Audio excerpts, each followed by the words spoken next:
Portland Yacht Club is pleased to introduce its new self-operated fueling dock. This dock will soon be in full operation, and while it is expected to save the club a large amount of funds, its operation does lay the responsibility of proper use on the skipper of a fueling vessel. Nothing in this short video relieves the vessel skipper of his or her responsibility to exercise proper seamanship, to employ common sense, and to act with due regard for the safety of persons and the protection of property and the environment. Let's look at the layout of the fuel dock. Some locations of important items may have changed. Take particular note of the location of safety equipment. This view shows the same boarding ladder and the new location of the life ring. A fire extinguisher is mounted immediately below the life ring. This is the west end fire extinguisher that was out of view in the previous photo. This is the east end fire extinguisher, prominently located adjacent to some very important items. Probably most important is the emergency pump shutoff switch. As in the case of a fire on board your boat, the first actions in the event of a fire, and also in the event of a fueling malfunction that causes a fuel spill, is to remove the source of the fuel. This switch does that.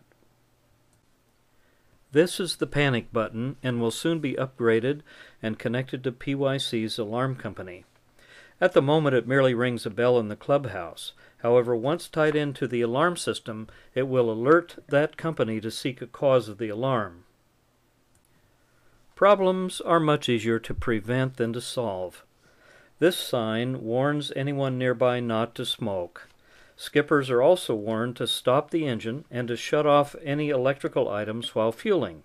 These actions are to remove all potential sources of spark or open flame. Inside the dock office is an emergency telephone. In an emergency, you must dial 911. More on this procedure in the emergency section of this video.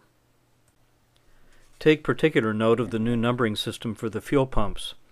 The kiosk label of pump number 1 refers to this pump which dispenses diesel. This pump is clearly marked as diesel and the pump handle is green. The kiosk label of pump number 2 refers to this pump, which is clearly marked regular gas, reg gas, gasoline. The pump handle is black. Any member needing special assistance, either with docking or fueling, may contact the PYC office to arrange this service at an agreed time. Subject to the advance notice, staff assistance is available during normal working hours, Monday through Friday, 8 a.m. to 3:30 p.m. And now a quick look at the fueling process.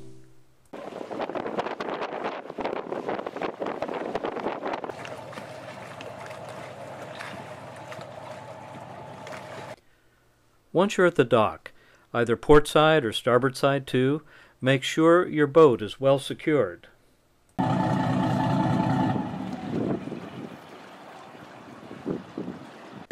Shut the engines down completely for the fueling process. Make sure all personnel are off the boat except for those essential for the fueling process.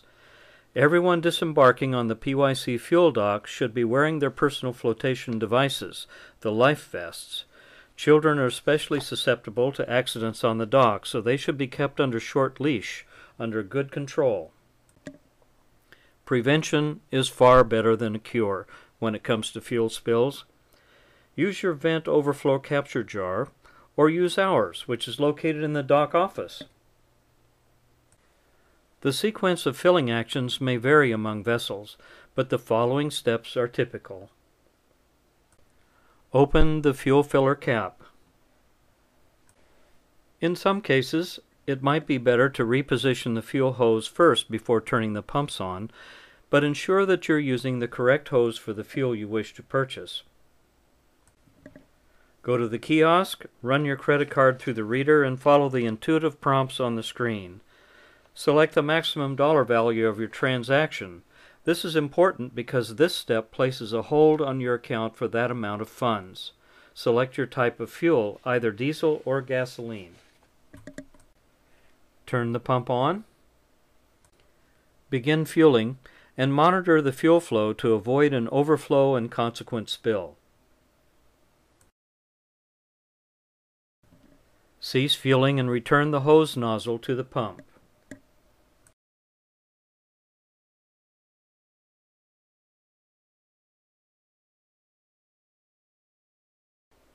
Swipe your card through the reader to obtain a receipt. Replace the cap on your filler and clean up any mess. Portable containers present special challenges. They are typically used for gasoline, which is a more dangerous fuel than diesel. So the first thing we must do when filling a portable container is to place them on the dock. Make sure the container is approved. Do not use unapproved containers for any fuel.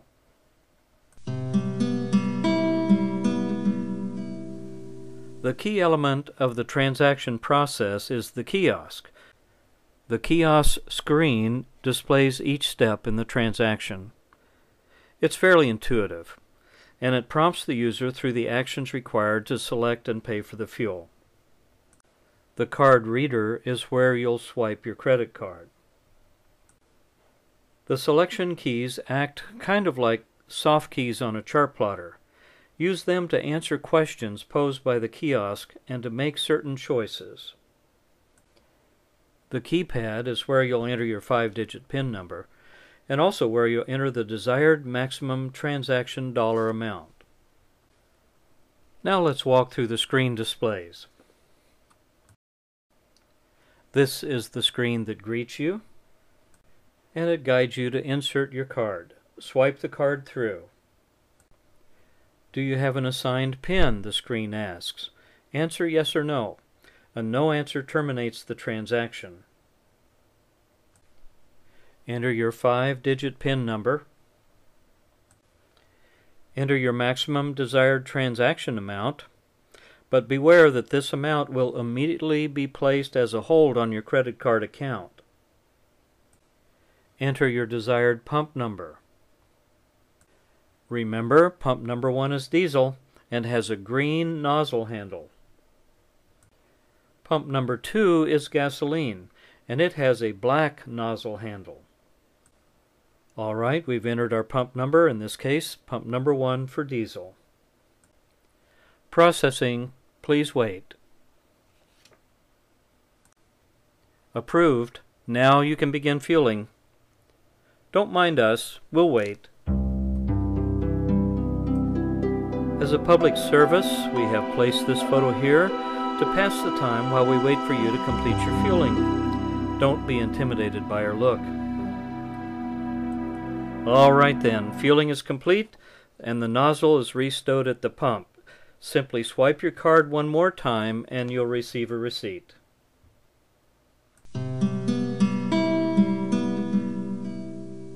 Crew overboard. This is the most likely emergency when activity is taking place on the fuel dock. In the event of a person falling into the water, the first 2 steps are the same as a crew overboard on your vessel. Step number 1, yell for help. This is a life-threatening situation and we need all the assistance we can get. Step number 2, throw flotation. The life ring is handy and has a tether on it that can be tied to a cleat. Step number 3 is to call 911 and tell them what happened. Falling into the river at PYC is extremely dangerous. The first step is to prevent it from happening. The second step is to wear PFDs so that if it does happen, you have a chance of surviving.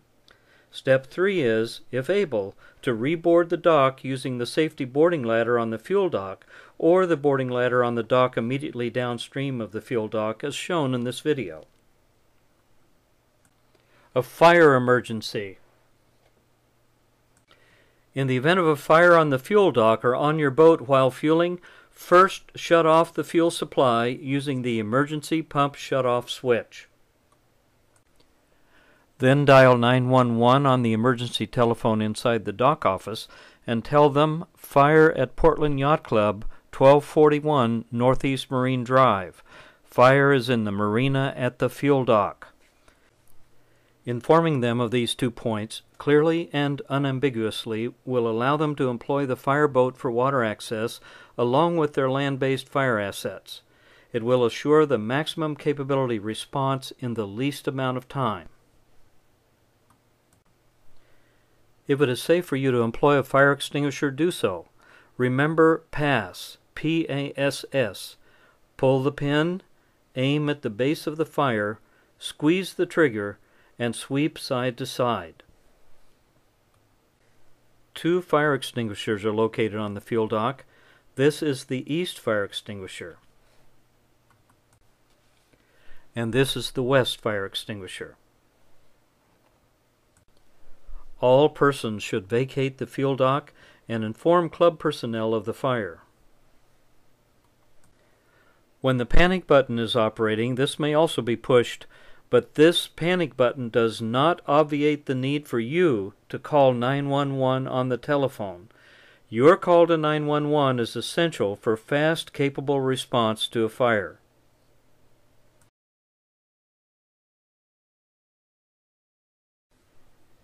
In the event of a malfunction of the pumping system or a spill caused by something else, the emergency pump shutoff switch is the important one.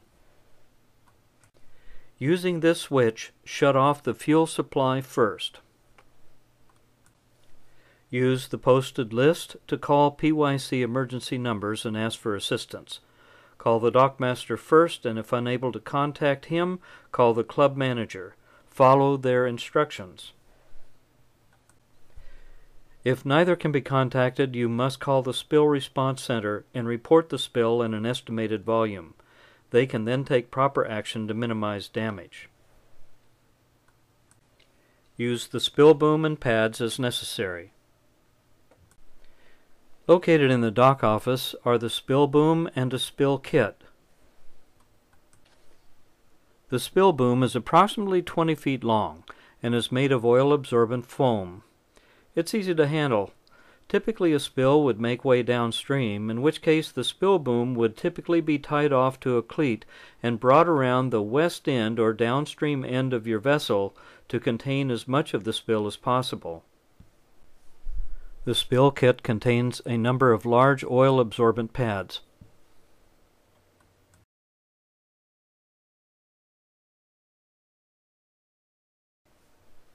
Fuel contact with the skin is a health risk. Use soap and water to cleanse.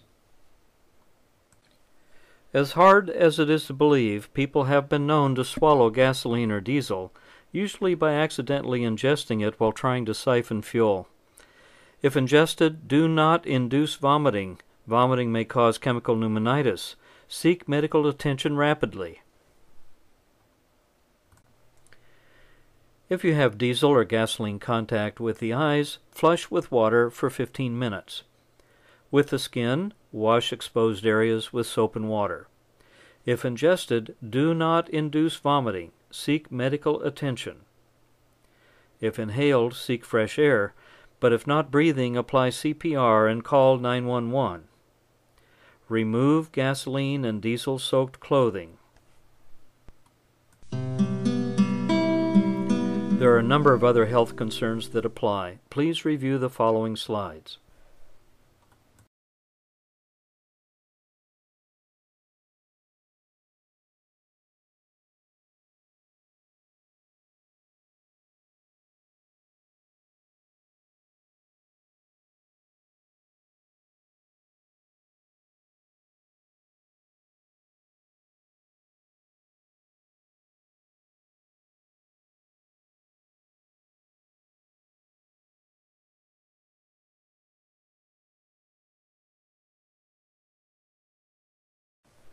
Thank you for your attention. Please contact the PYC office to arrange for your fuel dock operator exam. We wish you safe boating.